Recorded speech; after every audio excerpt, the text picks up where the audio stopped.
Hacer empresa en ningún lado es fácil, pero hacer empresa en Colombia es bien difícil. La gran diferencia es que la gente, el trabajador colombiano es el mejor de Latinoamérica, por lo menos, eso sí te lo aseguro.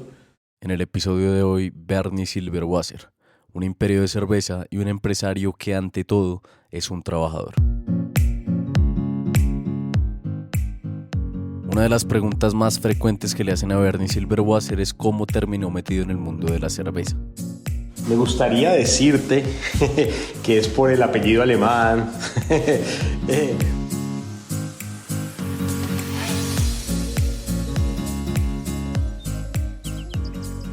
Bernie, que se crió en Cali, Colombia, no llegó a la cerveza por un legado familiar. Su apellido, Silberwasser, aunque suena a familia que producía cerveza desde hace 7 generaciones, la verdad es que no es así. Bernie no llegó al mundo de la cerveza por vía familiar, sino por una lógica bastante simple. Si el tipo más rico del país hace cerveza, y si uno le quita un poquitico del mercado y la gente le gusta la cerveza y empieza a tomarla, pues seguro nos va a ir bien, ¿no? En un viaje a Estados Unidos, Bernie se dio cuenta que la cerveza podía producirse en pequeñas cantidades, que no se necesita una fábrica para hacerlo, sino que uno podía hacer cerveza en tanques pequeños, que uno podía hacer cerveza en la cocina de la casa. Acababa de descubrir la cerveza artesanal y, como sucede con todo descubrimiento importante, a Bernie eso le reconfiguró el cerebro. Empezó a pensar distinto respecto de la cerveza y, por lo tanto, respecto de la industria cervecera. Tú te imaginabas viviendo en Colombia, creciendo en Colombia y viendo lo que pasaba, que el único que podía hacer cerveza era Bavaria y se podía hacer solamente en fábricas grandes, ¿no? Cuando yo empecé a ver eso en un viaje a Estados Unidos, que uno puede hacer cerveza en pequeño, me empezó a interesar obviamente la oportunidad del lado del negocio y empecé a probarlas y eran diferentes y sabían más rico y ahí empezó todo, ¿no? Dice, bueno, esto es diferente, es pequeño, se puede arrancar, ¿no?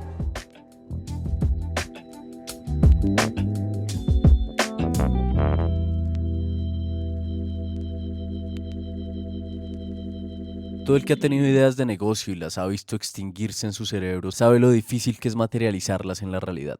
Esto se puede arrancar, pensó Bernie cuando, al conocer la cerveza artesanal, se imaginó quitándole una porción del mercado al tipo más rico del país que tenía el monopolio de la cerveza en Colombia. Y lo mismo pues han pensado cientos de miles de personas. Esto se puede arrancar, aquello otro se puede arrancar, y así, y así, y así, hasta que los almuerzos familiares se llenan de tíos contando la anécdota de que a él se le había ocurrido la idea de hacer algo como Rappi mucho antes que Rappi existiera. Bernie Silberwasser, sin embargo, no estaba destinado a convertirse en el tío que cuenta anécdotas de empresas ficticias en la comida familiar. Y es que para el momento en que Bernie pronunció la fatídica frase de "esto se puede arrancar", él ya tenía algo que los tíos de las anécdotas rara vez tienen. Bernie Silberwasser tenía historial. En la universidad, por ejemplo, Bernie vendía camisetas de polo. Yo estudié en Cali había muy buenas confecciones. Entonces era un señor que me las vendía, el dueño de la fábrica de las camisas, y yo las revendía en la universidad y me iba muy bien. Cuando Bernie dice que le iba bien con su negocio de camisetas, en realidad está siendo modesto. Y es que no se imaginen el típico negocio universitario que se toma a la ligera. A Bernie le iba tan bien que... Y me acuerdo que el señor se enfermó y estaba muriendo y me querían vender el negocio a mí. Y dice, pucha, este muchacho vende casi toda la producción, pues... Pero no, en verdad no me fascinaba ese negocio. Era algo muy básico, no tenía ninguna barrera de entrada del mercado. Era como, compro unas camisas bonitas, las vendo y...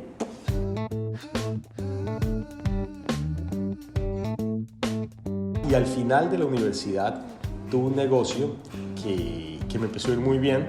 En una cancha de paintball en Cali en el año 96, imagínate, era un poco hasta peligroso, creo yo. Hoy en día miro para atrás y digo, puta, era medio peligroso eso. Y no me fascinaba, mi socio era campeón de tiro y le gustaba el paintball y empezó a ver el paintball y yo lo vi y en esa época no era comercial y dice, uy, pero esto uno lo puede volver comercial, arrendarlo por horas, arrendar las de hecho, ni me gustan las armas, pero lo veía que él jugaba y me parecía chévere. Y yo, pucha, esto es divertido, puede ser interesante. Y alquilarlo por horas y van grupos a jugar y recoger la bandera y todo el cuento. y lo volvimos un negocio. Creo que fue la primera cancha de paintball comercial que hubo en Cali. El negocio era súper rentable, yo no he visto otro negocio tan rentable como eso. Entre más riesgo, más rentabilidad, dicen.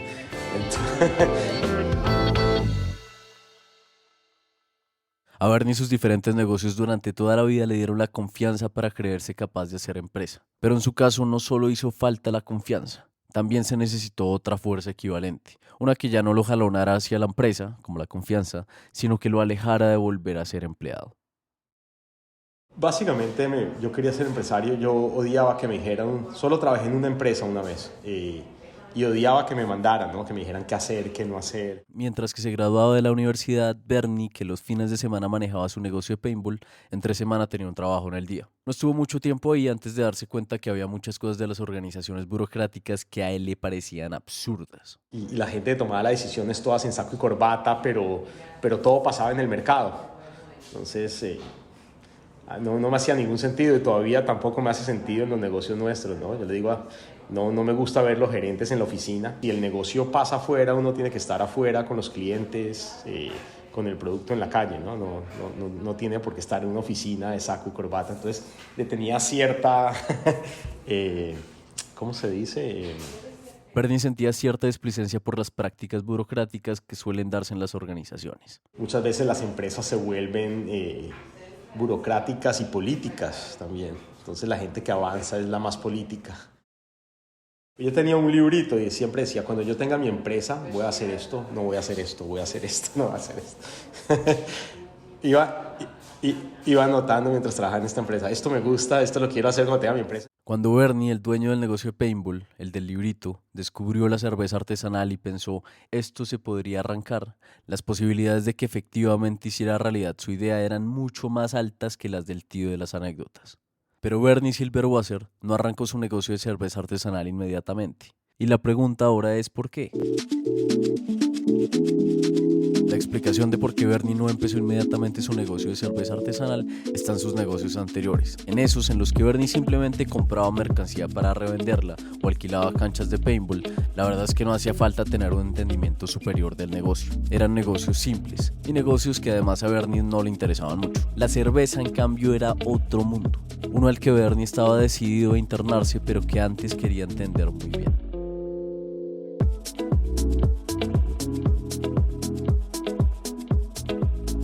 Yo me fui como 3-4 meses a Estados Unidos a aprender de cerveza. O sea, apenas me gradué de la universidad, el lunes estaba en un avión yéndome a aprender de cerveza. Ya en Estados Unidos en el 97 ya venía esta nueva, que fue como la primera ola de los cerveceros, ¿no? Venía, bueno, Samuel Adams, que es el más grande hoy en día en Estados Unidos, pero venían como brewpubs, ¿no? Que eran el pub que tenía su restaurante y hacía su propia cerveza. Entonces ya habían empezado a salir varios de esos. Habían hasta cadenas que tenían, no sé, 5, 6, 7 sitios de su restaurante con su cervecería y había un cervecero haciendo cerveza en pequeña escala. Yo me contacté con uno de esos y con el que nos iba a vender los equipos me consiguió para trabajar en un sitio de esos y aprender, básicamente trabajar entre comillas, era aprender a entender cómo hacían todo, ¿no?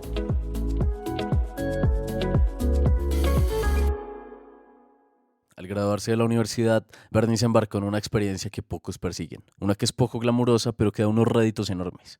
Con el dinero de la reventa del negocio de paintball, compró un tiquete de avión a Estados Unidos para volverse aprendiz en una cervecería artesanal. En Estados Unidos estuvo aprendiendo sobre cerveza siempre con la idea de volver a Colombia a montar su propia empresa. Su regreso fue a finales de 1997, cuando en Cali, la ciudad en la que se crió, montó su primera cervecería. Se llamaba Palos de Muguer en el año 97. El sitio era espectacular todo, y un esfuerzo, le habíamos metido, trabajamos muchísimo y la cerveza le faltaba, la cerveza no era la mejor cerveza. Sitúense en el contexto. Es el año 1997 y en Colombia solo existe una cerveza. Y aunque tal vez no es la mejor cerveza, lo que sí es cierto es que siempre sabe igual, es confiable. En cambio, la cerveza de Bernie fluctuaba de sabor como si se tratara de un pintor intentando replicar el mismo cuadro una y otra vez y obteniendo siempre un resultado desigual. Uno en ese momento pensaba que artesanal era rudimentario y artesanal es hacerlo en pequeñas cantidades, es hacerlo con buenos ingredientes, buenos sabores. Y a veces la cerveza no queda bien, dice, no importa, es artesanal. Entonces véanlo así, la cervecería de Bernie no ofrecía la mejor cerveza. De hecho, a veces sabía mejor, a veces peor. Ni era la mejor ni era predecible. Pero, y este pero es importante, el consumidor los perdonaba porque pensaba que artesanal significaba rudimentario. Además, en ese momento era la única alternativa a la cerveza de toda la vida, lo que garantizaba que por lo menos siempre habría un mínimo de clientes que los preferían. Bernie, el empresario, podría haberse conformado con eso. Ya había hecho el esfuerzo, ya había tomado el riesgo, la empresa funcionaba. No era una maravilla, pero tampoco había fracasado. Pero como Bernie Silberwasser es ante todo un trabajador, como el verdadero empresario no es el que se cruza de brazos, sino el que se pone a trabajar. Y yo creo que eso había que cambiarlo, lo entendimos rápido y empezamos a poner la cerveza en otro nivel. 6 meses después ya veníamos mucho mejor, o sea, ya éramos mucho más consistentes y la cerveza estaba muy buena. De hecho, Palos de Moguer en el año 98, 99, 2000 era un caso de éxito en Bogotá. O sea, tú pasabas por el Andino, estaba la fabriquita allá afuera y la cerveza era muy buena y el sitio le iba muy bien. Palos de Moguer, la primera cervecería de Bernie, era un éxito. Había hecho algo diferente en el mercado de cerveza colombiana y se había esforzado por mejorarlo y mejorarlo día tras día para posicionarse cada vez con más fuerza. Y luego, porque siempre que todo va bien aparece un y luego, por diferencias con los inversionistas, Bernie se enfrenta a una disyuntiva. O le compra la participación accionaria al inversionista o le toca salirse del negocio. Como Bernie quería quedarse, salió a buscar un nuevo inversionista que le ayudara. Recuerden que esto es en el 2001, cuando el capital de inversión en Colombia no era para nada abundante. Y aún así consigue inversionista. Y cuando va a recomprar la empresa le dicen, ya no está a la venta. De manera que Bernie sale de Palos de Moguer, cosa que podría haber desentusiasmado a cualquiera. Pero Bernie, que apenas estaba empezando, le dice al que le iba a ayudar a comprar la empresa que más bien usen ese dinero en otra idea de negocio que tienen. Fue bien doloroso, fue bien doloroso, ¿no? Fue difícil, pero también era muy joven y no me quería poner a pelear. Ahí ya teníamos la idea y fue como pasar la página y seguir adelante, ¿no? La idea era crear una cervecería local en Bogotá, pero por supuesto no hacerlo como solía hacerse, porque los que son cerveceros lo entienden. Arrancar con una cervecería e ir a vender en Colombia pues, en el año 2000 de restaurante en restaurante es muy difícil, ¿no? Sobre todo cuando a ti te pagan, cuando compites con gente que le paga a los restaurantes para que le vendan la cerveza. Entonces es muy difícil. Como es muy difícil entrar al mercado de restaurantes, la idea que Bernie tenía era empezar la cervecería al tiempo que montaba un pub. Esto hacía más sentido, ¿no? O sea, hacer cervezas de calidad y tener nuestro propio pub y empezarlas a vender ahí. El formato de pub tenía sentido no solo porque le aseguraba ingresos mientras la cervecería se consolidaba, sino porque ofrecía una manera más conveniente de tomar cerveza. En la época nuestra, la gente le gustaba la cerveza, pero si iba a un bar o un restaurante y pedía un cóctel, no te pedía una cerveza. Y si en el restaurante no pedían cerveza, la alternativa era ir a una tienda de barrio. Pero no te la servían bien, te la tomabas encima de un petaco de cerveza directamente de pico botella. Nosotros la llevamos a otro nivel, de barril, diferentes estilos, un vaso pinta bien limpio, bien servida. Y era elevar un poco esa experiencia, ¿no? Entre lo elegante del restaurante que sugería cóctel por encima de cerveza y lo cotidiano de la tienda de barrio, BBC era un punto justo en el que servían bien servida una cerveza y que muy pronto se convirtió en el sitio preferido de la gente para tomarse una cerveza después de salir de la oficina. Se volvió casi que el genérico de un pub para ir después de trabajo, o sea, tú pensabas en una cerveza y te ibas para allá.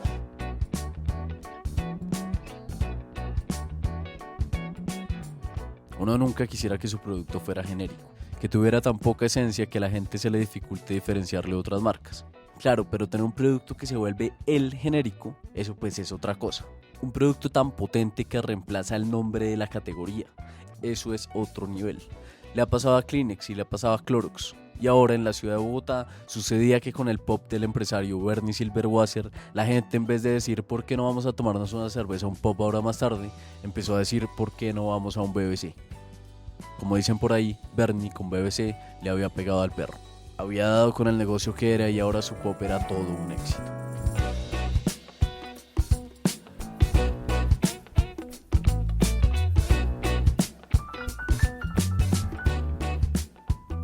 Ahí podría haber quedado la cosa.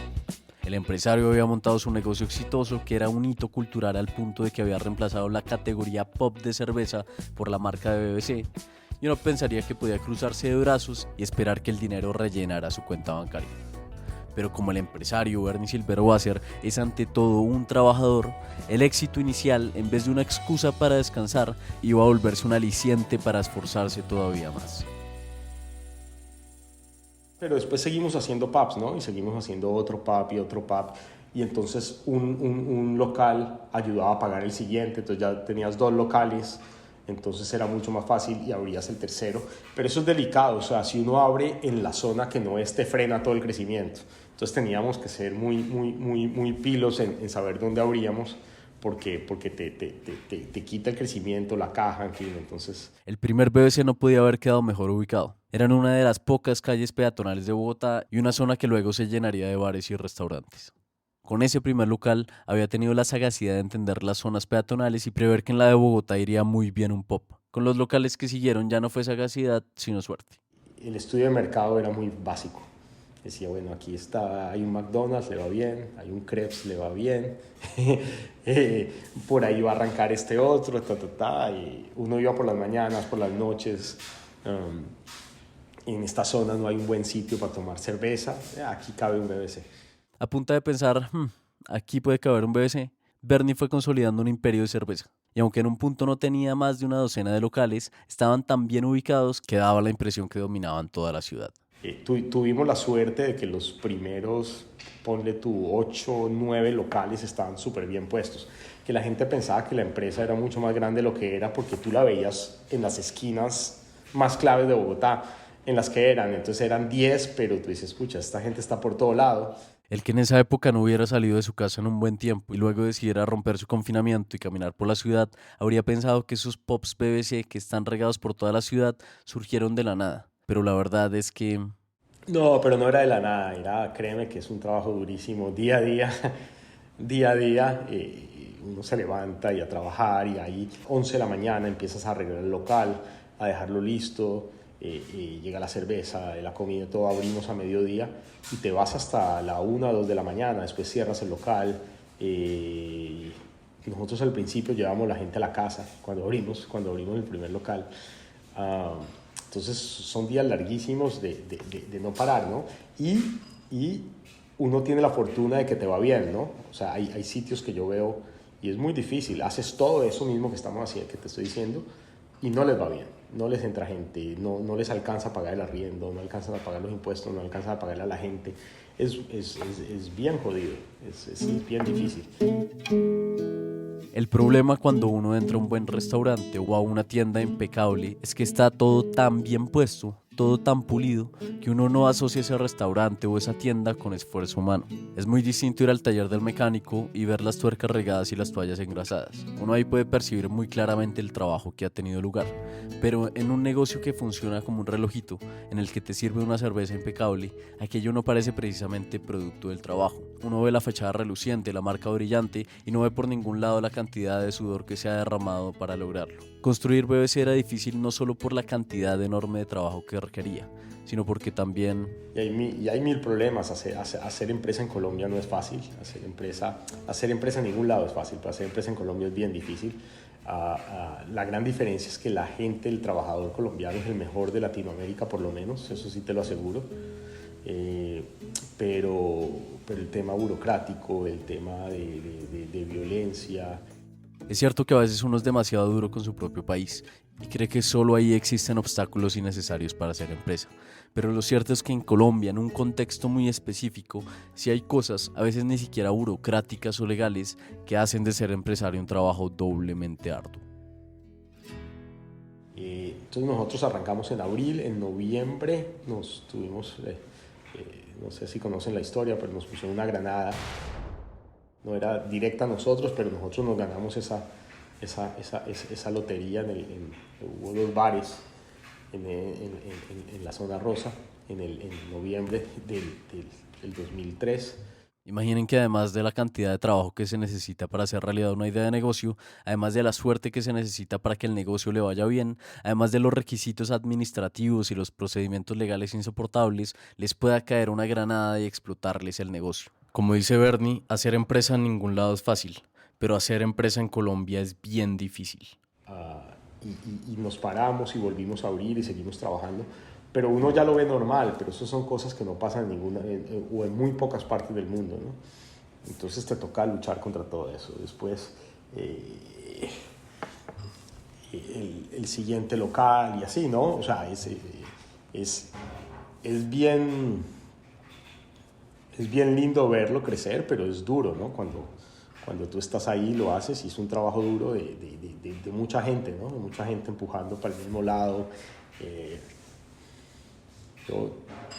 Lo que pasa es que uno no para, ¿no? Uno está en ese momento que no alcanzas a entender la dimensión, pero hoy en día que puedo parar un poco y miro para atrás, trato de no mirar para atrás mucho, ¿no? Pero a veces miro y digo, pucha, ¿qué hicimos? Es bien difícil lo que se hizo y es admirable, ¿no? Es bastante trabajo.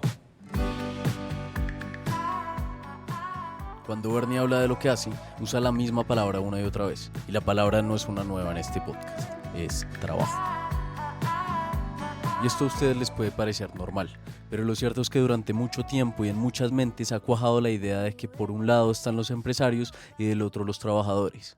Y mientras el uno tiene la idea y el dinero, los otros son los que ejecutan la idea y hacen realidad la empresa, es decir, los que trabajan. Y puede que eso haya sido cierto hace unos siglos, con el surgimiento de las primeras industrias y fábricas.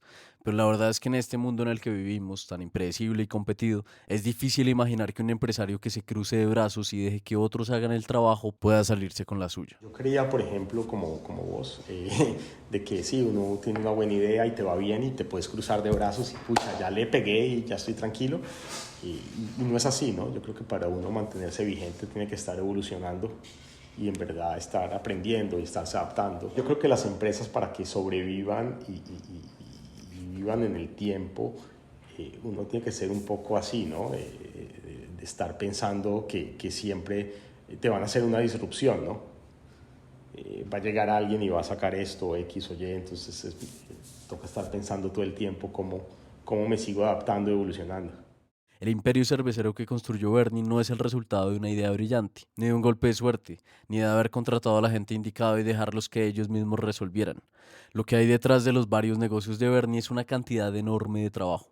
Trabajo de mucha gente, por supuesto, y también trabajo de él, de un empresario que está metido en el negocio y que lleva tantos días seguidos metido en ese mundo que ya es capaz de percibir hasta en el color de las plantas que decoran el local la calidad de la cerveza que le van a servir en la mesa. Por ejemplo, tú te das cuenta cómo cuidan un local, en cómo están las plantas del local. Detalles como eso. Entonces tú vas a un local y dices, pucha, la plantica marchita, o el pasto súper crecido, y dices, bueno, ahí no le están metiendo amor, no le meten detalle. Y eso dice mucho de cómo manejan el negocio, ¿no?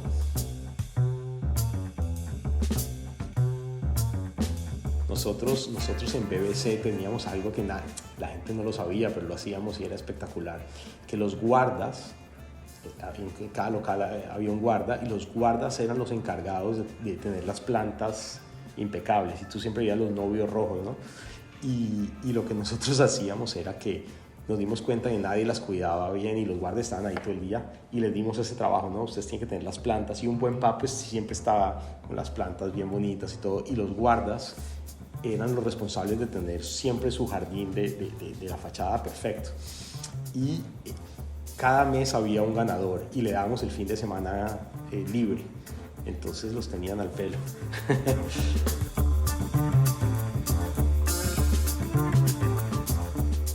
Cuando el tío de las anécdotas dice que a él ya se le había ocurrido la idea de negocio de Rappi, está insinuando que podría haber sido él quien crea ese negocio. Pero es probable que no. Porque es que en las empresas la idea importa, pero no importa tanto como el trabajo. Es el trabajo el que constituye la empresa. Y el éxito de una empresa hoy en día exige trabajo también del empresario. Necesita estar en los locales mirando si las plantas están marchitas.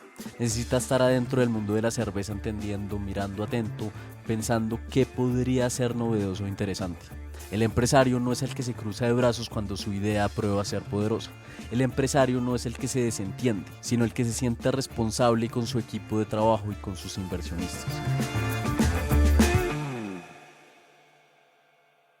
Hay varias gente, ¿no? No es solo uno. Entonces, y también tenemos una responsabilidad con ellos, ¿no? y con inversionistas de cómo seguimos manejando esto bien bonito. Y la única forma de hacerlo es así, ¿no? Es metido en el cuento, es estar pendiente de los detalles, porque este tipo de negocios es así, no hay otra forma, o por lo menos yo no conozco otra forma. El trabajo, al menos hoy en día, no está reservado para empleados. Hoy el trabajo lo hace todo el mundo. El operario, el mesero, el empresario, incluso el artista. El trabajo en ese sentido es democrático como la cerveza.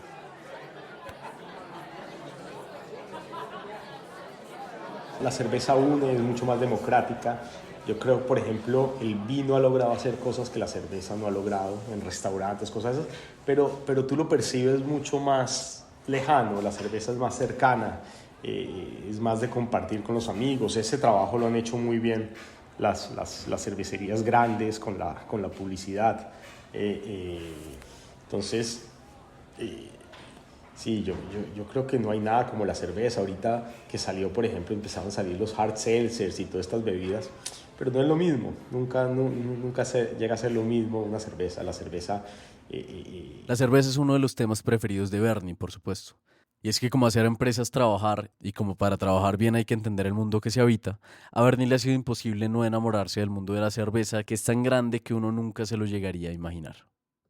Básicamente tú tienes dos grandes familias de cervezas, las lagers y las ales.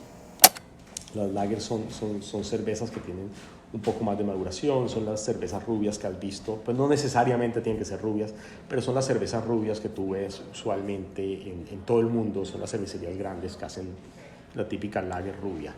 Pero entonces tienes lagers y tienes ales. Las ales, y los cerveceros artesanos empezamos haciendo ales y decían, no, es que tiene más, y obviamente son más afrutadas porque la levadura trabaja a unas temperaturas un poquito más altas y genera unos sabores más afrutados, y se hace en menos tiempo, no requiere tanta refrigeración. Entonces a los cerveceros artesanales nos queda más fácil hacer ales que hacer lagers, y con las ales se podía jugar más y se hacen, y tú puedes generar diversos sabores y estilos. Y el aporte que era lo que se tomaban los trabajadores de los puertos en Inglaterra cuando cargaban buques. Pues se tomaban la cerveza grandota, refrescante, que les daba fuerza.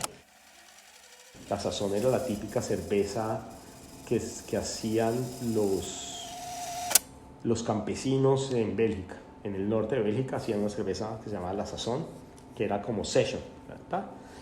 Para tomarse después de trabajar todo el día. Y esa sazón con miel la adaptamos nosotros en Colombia, y ese estilo pues no existía, con miel orgánica y todo el cuento. La idea del Irish Pub, bueno, los pubs, los Irish Pubs y los pubs en general vienen hace más de 1000 años, es de los negocios más antiguos del mundo, pero habían tenido un resurgimiento también a finales de los 90s, inicios del 2000, sobre todo en Europa. Tú los veías, cualquier capital europea que se respetara tenía un Irish Pub, ¿no? Tenía un McDonald's y tenía un Irish Pub. Y la verdad es que Bernie Silberwasser podría seguir hablándoles del mundo de la cerveza. Pero como estamos frente a un empresario que ante todo es un trabajador, pues es hora de que él se vaya a trabajar. Y también, claro, puede ser buena idea que ustedes hagan lo mismo.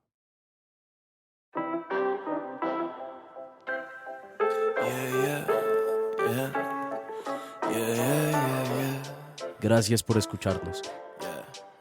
Esta es la quinta temporada de 13%, un podcast creado por Andrés Acevedo y por mí, Nicolás Pinzón.